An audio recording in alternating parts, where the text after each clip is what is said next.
Hello student, कैसे आप सब लोग। उम्मीद करता हूँ अच्छे होंगे, मस्त होंगे, स्वस्थ होंगे। तो स्वागत है आपका अपने यूट्यूब चैनल देव क्लासेस में। देखो, हमारा वेक्टर चल रहा है। आज जो हम वेक्टर पे बात करेंगे, आज वो वेक्टर की क्रॉस प्रोडक्ट पे आज हम बात करेंगे। या तो कह दो वेक्टर प्रोडक्ट ऑफ वेक्टर्स, या ऐसे कह दो क्रॉस प्रोडक्ट ऑफ वेक्टर्स। कुछ भी कह दो, मतलब दोनों का एक ही है। दो वेक्टर है, उनकी क्रॉस प्रोडक्ट कह दो या वेक्टर प्रोडक्ट कह दो। ठीक है, इसमें होता क्या है इसके बारे में बात करते हैं। तो देख लो, मान लो तुम्हारे पास एक वेक्टर ए है, एक वेक्टर बी है, जो दोनों के दोनों क्या है, नॉन जीरो है और नॉन पैरेलल है। ना तो जीरो है और ना ही वे एक दूसरे के पैरेलल है। तो उस केस में मैंने मान लिया कि उनके बीच एक एंगल बना थीटा। ठीक, वो जो थीटा है, थीटा लाई करेगा जीरो से बड़ा होगा और पाई से क्या होगा तुम्हारा, छोटा होगा। तो उस केस में दोनों वेक्टर्स की product vector A cross vector B बराबर मिलेगा modulus of vector A dot modulus of vector B into sine theta into N cap. Vector A का मॉडुलस भी पता है, वेक्टर बी का मॉडुलस भी पता है, साइन थीटा भी पता है। थीटा पता होते क्योंकि थीटा क्या है, दोनों के बीच का एंगल है। बस हमें बात करेंगे कि एन कैप नहीं पता। तो एन कैप को यहाँ पे बोलते हैं यूनिट वेक्टर। और ये यूनिट वेक्टर का जो फॉर्मूला होता है वो होता है vector A cross vector B upon modulus of vector A into vector modulus of vector A cross vector B. ये एन कैप होता है तुम्हारा। ठीक है, अब यहाँ पे इनकी कुछ कंडीशंस है वेक्टर्स की। वेक्टर्स की कंडीशन ये है कि वेक्टर कहता है कि अगर क्रॉस प्रोडक्ट हो रही है तो वो कम्यूटेटिव लॉ को होल्ड नहीं करेगा। मतलब vector A cross vector B बराबर नहीं होगा किसके, vector B cross vector A के। क्लियर। दूसरा, फॉर एनी वेक्टर्स, मान लो तुम्हारे पास एक तीन वेक्टर ले लिया मैंने, एक ले लिया वेक्टर ए, वेक्टर बी और vector C. Vector B plus C, दो वेक्टर ऐड हो रहे हैं या दो वेक्टर सब्ट्रैक्ट हो रहे हैं। अगर उनकी मल्टीप्लाई करोगे, क्रॉस प्रोडक्ट करोगे, तो वो क्या होगी, इन दोनों में अलग अलग के प्लस या minus vector A cross vector C. यानी कि vector A cross vector B plus minus vector C बराबर होगा vector A cross vector B plus minus vector A cross vector C for all A B C. कुछ भी हो ABC तुम्हारे vectors सभी के लिए बात करेगा, नॉन जीरो होने चाहिए बस। ठीक, नेक्स्ट टॉपिक।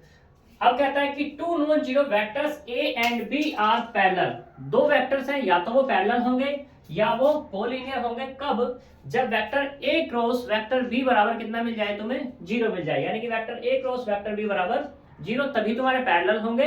या कैसे होंगे तुम्हारे, वो कोलिनियर होंगे। फिर इसने कहा है कि for any two vectors vector A and vector B cross क्या मिल रहा है तुम्हें, जीरो मिल रहा है। या तो वो क्या होगा, वेक्टर ए इंप्लाइज जो करेगा वेक्टर ए बराबर जीरो या वेक्टर बी बराबर जीरो, या vector A and B are parallel या कोलिनियर। ये कंडीशन होल्ड करेगा। यानी कि ये वाली कंडीशन उठा करके यहाँ रख दी इसने। ठीक, फिर कहता है लेट, इसने लेट किया कि vector A cross vector B बराबर vector A cross vector C है। तो इसका मतलब ये नहीं है कि वेक्टर बी बराबर वेक्टर किसका हो जाएगा, सी के। सी के कैसे होगा कि वेक्टर ए से वेक्टर ए कैंसिल हो जाएगा। ये बिल्कुल भी कतई मतलब नहीं है इसका। फिर बात करते हैं area of a parallelogram whose adjacent sides are represented by the vector a and vector b। कोई हमारे पास पैरेललोग्राम है, पैरेललोग्राम की एडजेसेंट से मतलब एडजेसेंट एक ये और एक ये साइड्स है, वेक्टर ए और ये वेक्टर बी। तो दो साइड है, तो इनकी क्रॉस प्रोडक्ट और उसका मॉडुलस क्या निकाल लो। तो जब ये निकालोगे तो हमारे पास क्या पैरेललोग्राम होगा ना, इस पैरेललोग्राम का एरिया फाइंड कर देगा। ठीक, फिर बात करते हैं एरिया ऑफ ए ट्रायंगल। अब मान लो तुम्हारे पास ट्रायंगल है ओ ए बी, तुमने निकाला वेक्टर ओ ए और वेक्टर बी निकाला है। तो 1/2 इंटू में modulus of vector A cross modulus of vector B, area बताएगा किसका, ट्रायंगल का। ठीक, अगला the vectors area of a quadrilateral A B C D है क्वाड्रिलेटरल यहाँ पर। तो यहाँ पे ए सी और बी डी, यहाँ अगर उस क्वाड्रिलेटरल के क्या है तुम्हारे डायगोनल्स हैं, तो एरिया मुझे निकालना है उसका। तो एरिया का 1/2 vector A C cross vector B C. ठीक है, ये हमारे मोस्ट इंपोर्टेंट फॉर्मूले हैं कुछ। तो आगे चलते हैं, देखते हैं थ्योरम्स वगैरह कुछ।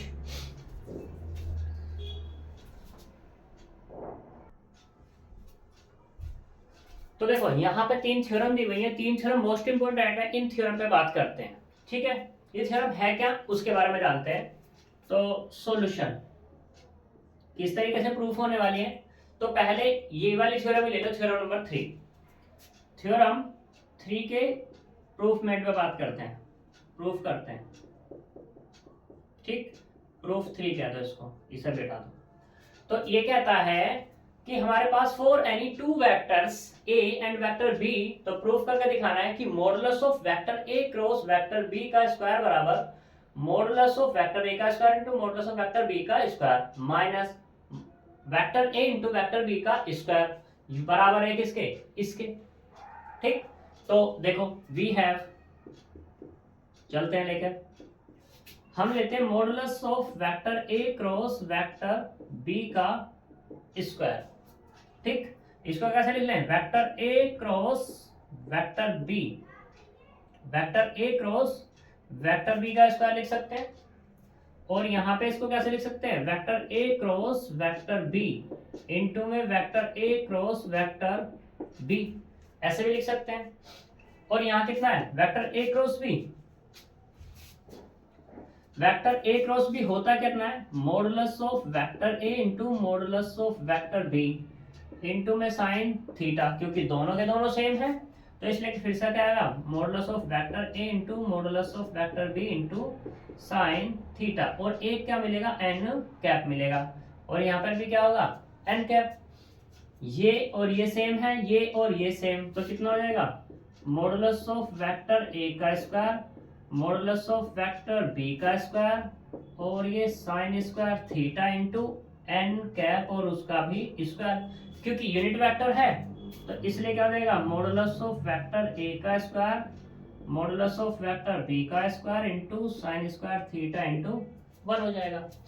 ठीक, तो यहां से क्या मिलेगा अपने को, modulus of vector A cross vector B का स्क्वायर बराबर साइन स्क्वायर थीटा को ओपन सा कर लो, मॉडुलस ऑफ वेक्टर ए का square modulus of vector B का स्क्वायर इंटू में 1 माइनस के साइन स्क्वायर, साइन को क्या लिख लो, कोस, यानी कि कोस स्क्वायर थीटा। ठीक, इसको अंदर ऑपरेट कर दो, जब इसको अंदर ऑपरेट करेंगे तो मॉडुलस ऑफ वेक्टर ए का square into modulus of vector B का square minus modulus of vector A का square modulus of vector B का स्क्वायर इंटू में कोस स्क्वायर थीटा।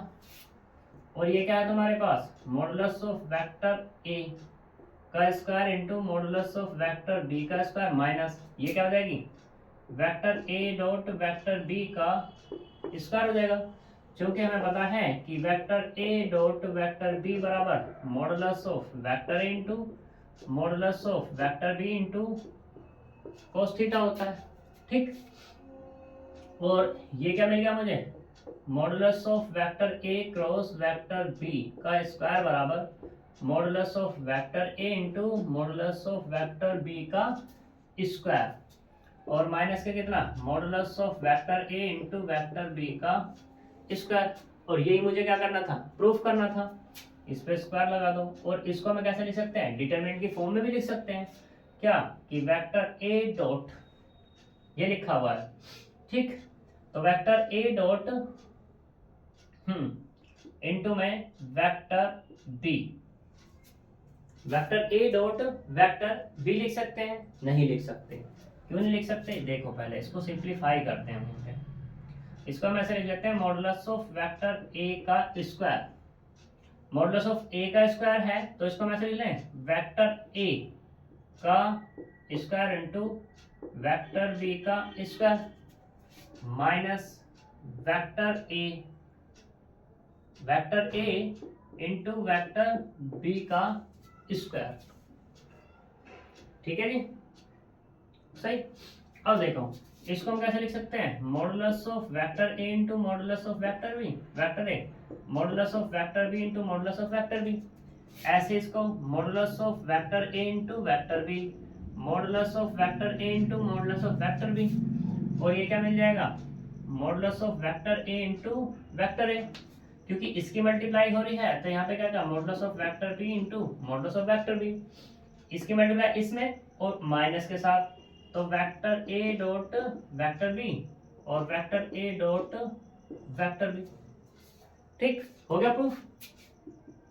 तो यहां से modulus of vector A cross vector B का square बराबर मिला मॉडुलस ऑफ वेक्टर ए का स्क्वायर इंटू में मॉडुलस ऑफ वेक्टर बी का square minus vector A dot vector B का स्क्वायर बराबर ये लिख दो vector A dot vector A dot vector B dot vector B dot vector B. हो गया प्रूफ। ठीक, पहली कंडीशन डन। अब दूसरी वाली पे बात करते हैं, इस वाले पे।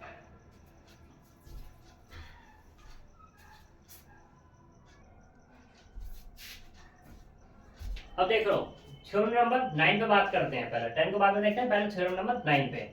थ्योरम नंबर 9 क्या कहती है? प्रूफ 9 ये कहती है कि vector A dot vector B बराबर vector A dot vector C और एक vector A cross vector B बराबर vector A cross vector C and modulus of vector A बराबर नहीं है किसके? जीरो के। मॉडुलस नहीं है, vector A does not equal to zero, then ये शो करके दिखाना।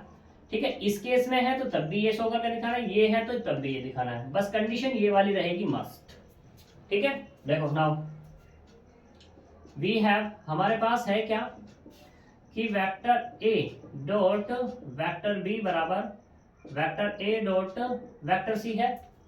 इसको इधर ले आओ तो vector A dot vector B minus vector A dot vector C बराबर जीरो। डॉट प्रोडक्ट है, वेक्टर सेम है, तो क्या जाएगा? वेक्टर बी माइनस के वेक्टर सी बराबर जीरो।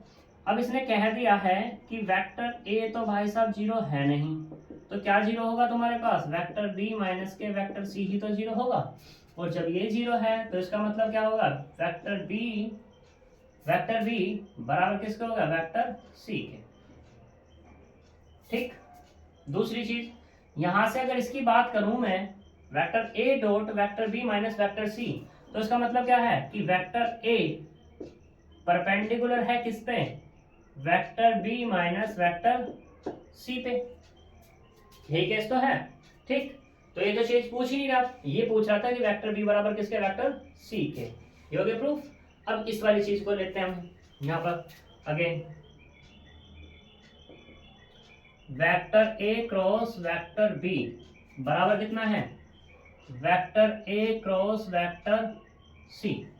ठीक, तो फिर से वही केस, इसको इधर ले आओ, vector A cross vector B minus vector A cross vector C बराबर जीरो।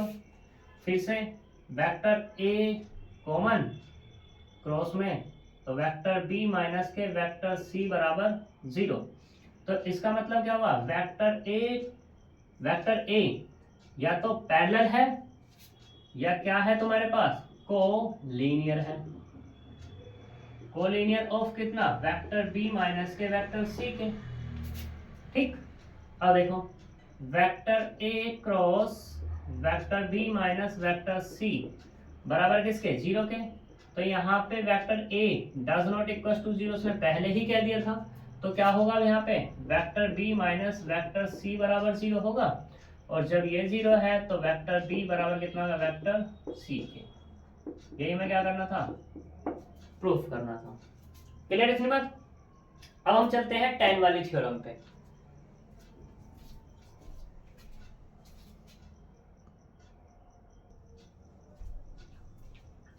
देखो थ्योरम नंबर 10 क्या कहती है? इसने कहा कि if vector A cross B बराबर कितने? वेक्टर सी क्रॉस डी के and vector A cross C बराबर किसके? वेक्टर बी क्रॉस डी के, तो such that vector A minus D is parallel to this. ये हमें शो करके दिखाना है। ठीक है, it is given that A does not equal to D और B does not equal to C. ठीक, तो यहाँ पर ये वेक्टर ही होंगे, ये भी इसने बताया नहीं है तुम्हारी बुक में, लेकिन ये भी वेक्टर ही है। तो करते हैं प्रूफ 10 का। तो यहां पे इसने क्या कहा?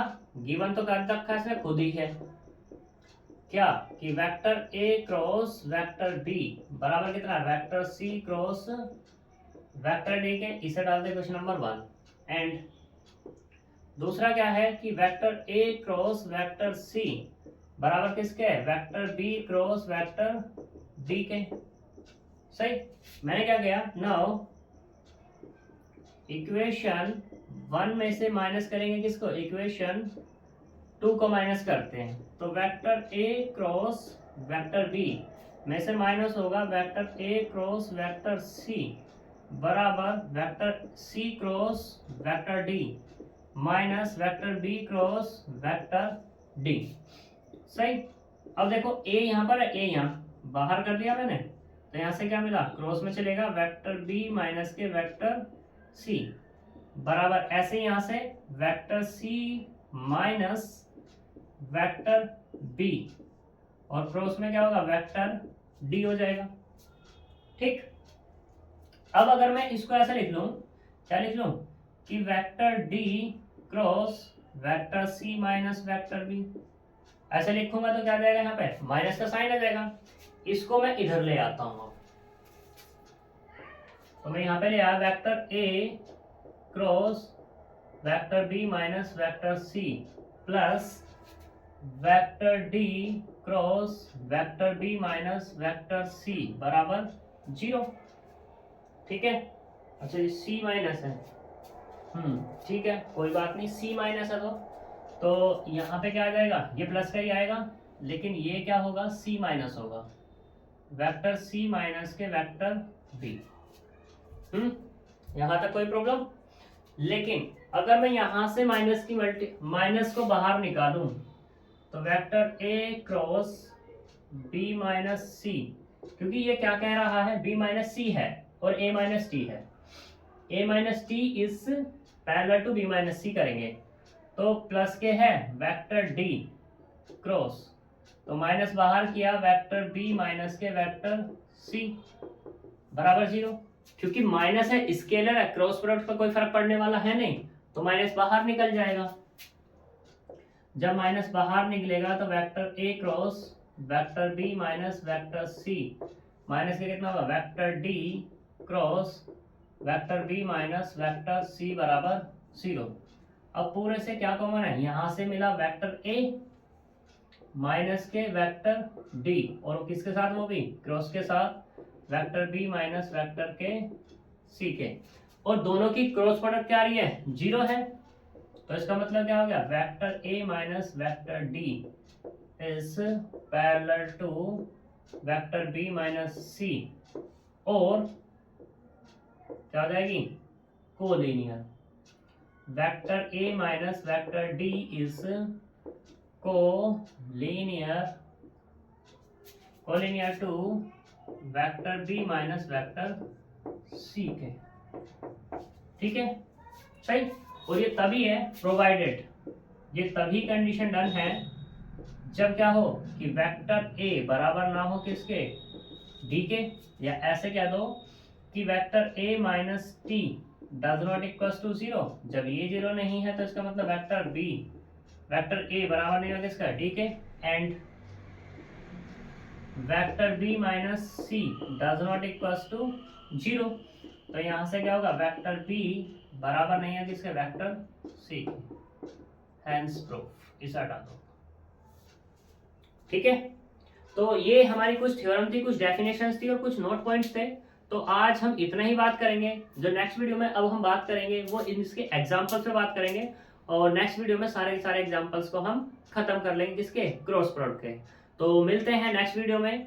ठीक, ये कर लेना, ये मोस्ट इंपोर्टेंट है थ्योरम और जो मैंने नोट पॉइंट बताए हैं ये।